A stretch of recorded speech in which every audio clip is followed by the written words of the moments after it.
দেখো যখন আমরা কোনো অ্যাডজেক্টিভের এই বেস ফর্ম দেখব, বুঝতে পারলে, বেস ফর্ম দেখব, সেইটা হচ্ছে আমাদের পজিটিভ ডিগ্রি।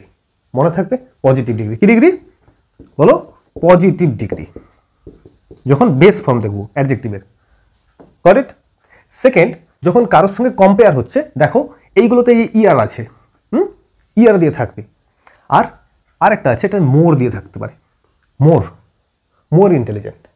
বুঝতে পারলে? এইগুলো হচ্ছে কম্পারেটিভ ডিগ্রি। তাহলে কি দেখবে, কম্পারেটিভ কখন পাবে? যখন অ্যাডজেক্টিভের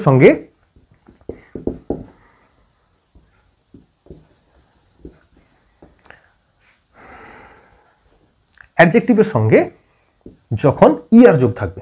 বুঝতে পারলে? হয় ইয়ার যোগ থাকবে, নাহলে মোর যোগ থাকবে, কম্পারেটিভ ডিগ্রি। পরিষ্কার হচ্ছে তো ব্যাপারটা? অ্যাডজেক্টিভের বেস ফর্ম থাকলে, এই যে বেস ফর্ম, পজিটিভ ডিগ্রি হয়ে যাচ্ছে, পজিটিভ ডিগ্রি। ইয়ার যোগ থাকছে তাহলে সেটা, বা মোর থাকছে, কম্পারেটিভ। আর সুপারলেটিভ কি হবে? ইএসটি যোগ থাকবে, দেখো ইএসটি যোগ থাকবে, আর এখানে মোস্ট থাকবে। আরেকটা কথা, এগুলো তোমার হচ্ছে আর্টিকেলের এক্সাম্পলে পড়ে কি, এই যে অ্যাডজেক্টিভ, সুপারলেটিভের অ্যাডজেক্টিভ, তার আগে দা বসে। বুঝেছে? You are the best boy in my class.